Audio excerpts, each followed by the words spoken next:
G'day folks, welcome to another great day at Ed Systems. And a few of you want to see me on camera more often, and I don't know, when I can be bothered I'll do it, but to be honest I prefer the old point and shoot interface. It sort of shows what I'm referring to, that sort of thing. But yeah, I know a lot of you saying get on camera more, set up a tripod and a display panel or something so I can see what this camera's seeing. That's one of the more important things I need to work on.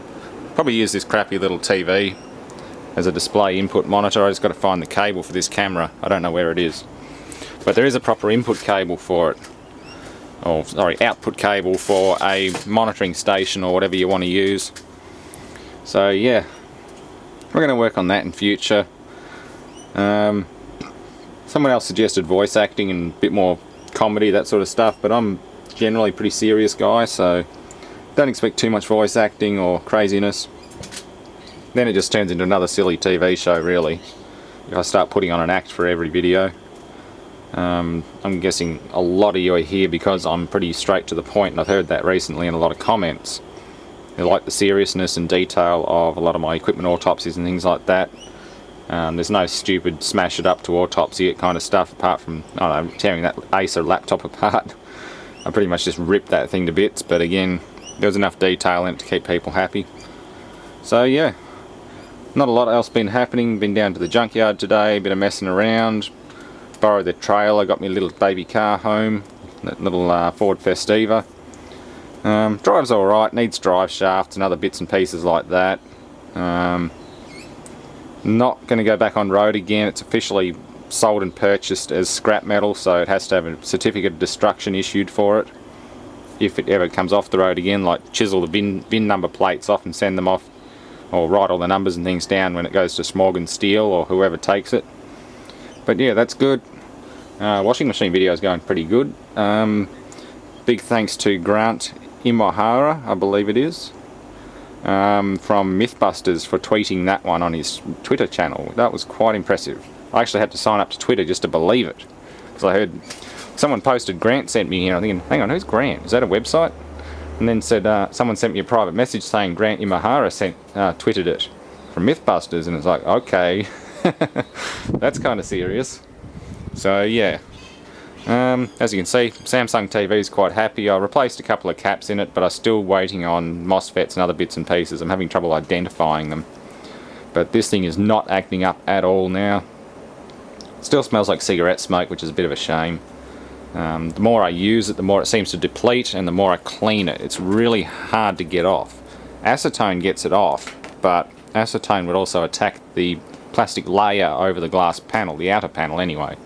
There's an outer glass panel with a front and back lamination. It's double laminated, so if it breaks it doesn't shatter.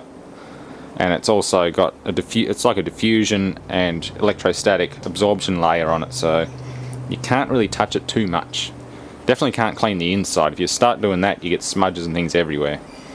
But the outside's got nicotine residue on it, so it's just sitting here running DVD loops and things. It's not too bad now. I'll stick it in my bedroom in the next couple of weeks. But yeah, I've got something my Fear Factory fans may or may not have. There weren't many of these available, and I bought it the day it came out. So yeah, I'm not going to show any more of that because it is copyright. Copyright seems to be a hot topic these days. But yes, there's a small white car in my backyard now. Still a bit of junk around. I'm going to autopsy that for video. A lot of people want to know what's inside an indoor air conditioner unit. Now, I mean the indoor unit of a split system. Yeah, I just gave the car pretty much a little light scrub and a gurney, and it's come up pretty good. Very dirty. There's about a pound or so of dirt between one of the front hubcaps and the wheel, and it wasn't very evenly distributed either, so this thing would have vibrated something fierce when you're driving it. Like, it would have been bad. The CV shafts click and carry on anyway, but it's still dirt and crap that I've blown into the rotor. I should blast all that out anyway. Not that it matters, I can't put this back on the road, but either way, needs tyres. This one's got a slow leak and no tread left on it. That one's gone downhill very quickly. That one needs to be repaired or replaced, even though it's one of the better ones. It's just, well, it's got a tube in it, that sort of explains it. So I'll take that one off and fix it tonight, because that's one of the better ones. Put that on the front so I get a bit of traction, and maybe even try running some stuff over. I found a PS2 today in this scrapyard.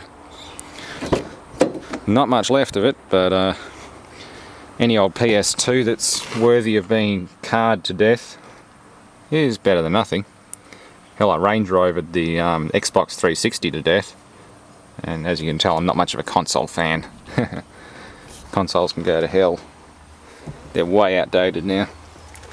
But yeah, you can see flood lines from coolant and condensate coming out of the air conditioning box. If there is a condensate drain in there, it is not big enough. So I bypassed the heater core completely as soon as I decided I was going to grab this car, and just cut the hoses off and stuffed a bit of 5/8 copper tubing between them and clamped it on. Not a problem. Yeah, as you can see, it's been used as a storage unit and a work run around. It's not worth putting back on the road. Door trim's broken and missing. Engine's alright, it's got an angry tappet though. And I've got to disable that, that's annoying. Or at least stuff a, well, maybe I can even find the, there's a seatbelt warning, it's a seatbelt warning lamp I believe that's beeping. So I've got to find the wire for that and cut it or short it or whatever it wants to do. But yeah, it's tappety, it's very ticky. As you can sort of hear there. And there's also a heat shield on the exhaust underneath. I've stuffed a bit of heater hose between the very back end of the muffler and the body so that the muffler doesn't bang into the body like that. It was absolutely horrible the first time I drove it, but luckily I knew exactly what it was. And fan and everything works, but there's no gas in the air conditioning. All you hear is hissing through the TX valve, but there's not, pressure's not low enough that it won't work.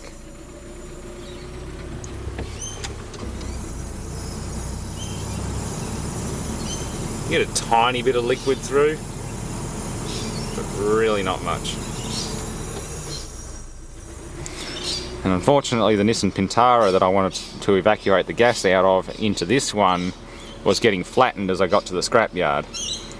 I wish I had my camera. It was an awesome video, would have been an awesome video to make, seeing a car get completely demolished by an 8-ton excavator.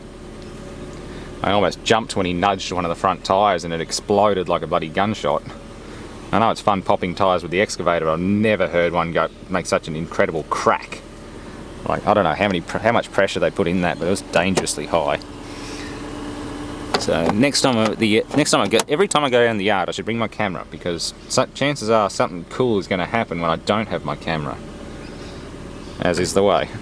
But yeah, brakes are very touchy. I don't know if it's natural for these cars or the brakes are at the end of their life. But all the gears work. It drives, it accelerates fine. It does everything a little car should do. Does what it says on the tin. And that's about it.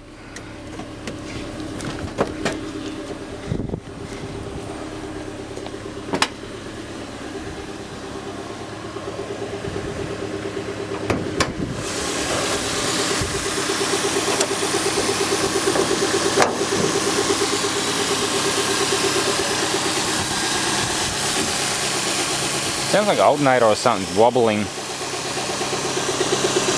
Or a mount. Power steering does not work. Oh no, that's air compressor. No power steering at all. Sorry, it was another car I was looking at. The Pintara had power steering, but the reservoir was empty. I don't know what that squeak is. I know it's not big end noise. Under load it doesn't do it. Whereas under load normally big end noise is more excessive. But yeah.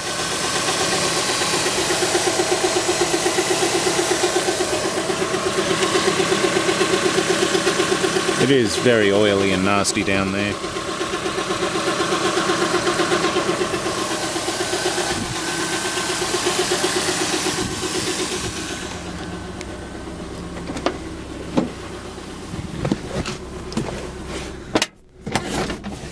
And yeah, it's like a tin can. You can see why the rebranded ones of these were nicknamed what was it, fatality or something. You're pretty much screwed if you get into an accident. But yeah, I don't know what that sound is. It sounds more like a belt than a... It's not really an internal engine sound. I've heard a lot of nasty internal sounds and they don't sound like that. Now you can hear the heat shield rattling. It sort of moves. Yeah. Back tyre's flat, so I won't destroy it. It's just stopped now because it's locked up or incapacitated itself, but the only thing I can hear is that exhaust rattling. I can't hear any bottom end noise, whereas normally if a big end's going or something like that, you can hear it knocking when it's sitting under load. But yeah, she goes alright. And the brakes are very touchy. I'm guessing that's not supposed to be like that.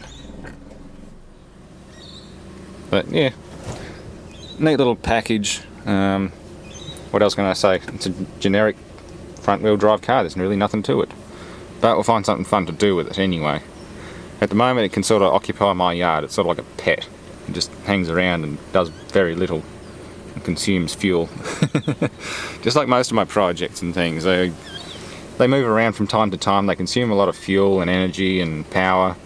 And they provide entertainment for everyone, including my viewers. And that's the main thing.